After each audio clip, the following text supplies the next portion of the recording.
Welcome back, gamers. Today we're going to be checking out the Steven Jackson... this piece of garbage. Cthulhu Dice.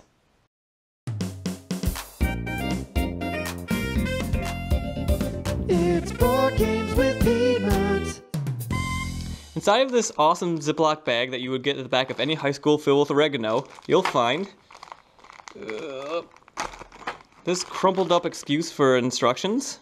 Very nice. This explains what each of these ridiculous symbols does.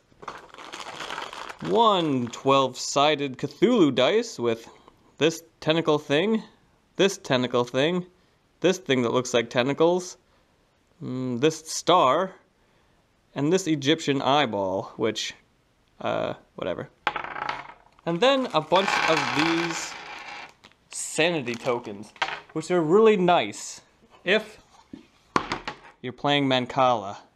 The object of Cthulhu Dice is to steal your opponent's sanity by taking turns as a caster, picking victims, rolling the die, and seeing what happens. Yes, it is that simple. To start the game, you give 3 sanity tokens to each player. Let's say we're playing a 3-player game here. One player starts off as the caster, basically the attacker. They pick a victim, we'll say, well, attack this guy, and roll the dice.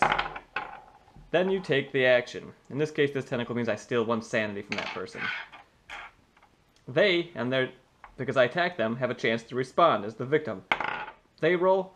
This yellow sign means I lose 1 sanity to the middle of the table. Then play passes to the left. They pick a new person to attack.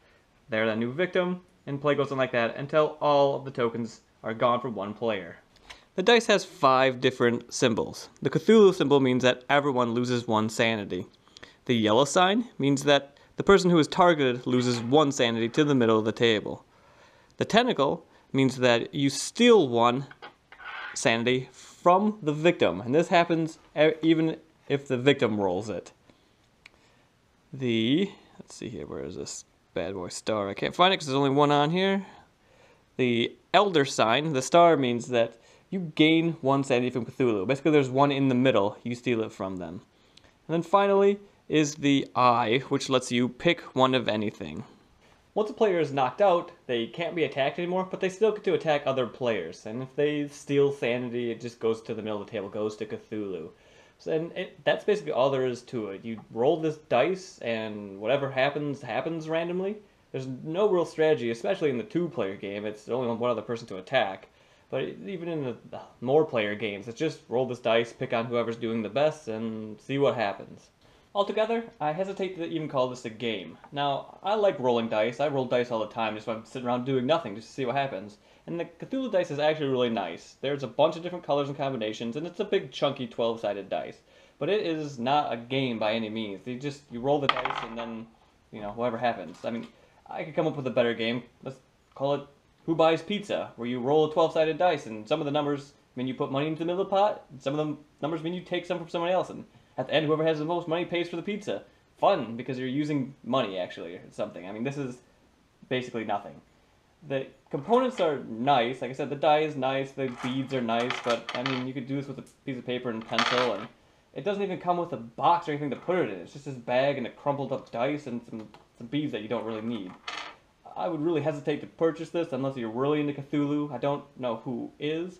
And even when you go to look it up on Wikipedia, you find this really weird picture.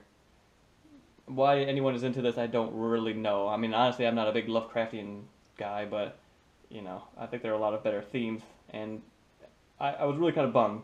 I really like the lightness of Zombie Dice, which is also a Steven Jackson game, and I thought, well, whatever. I heard some bad things about it. How bad can it be? And the dice looks cool, so let's check it out. It's pretty terrible. So, take that as you will.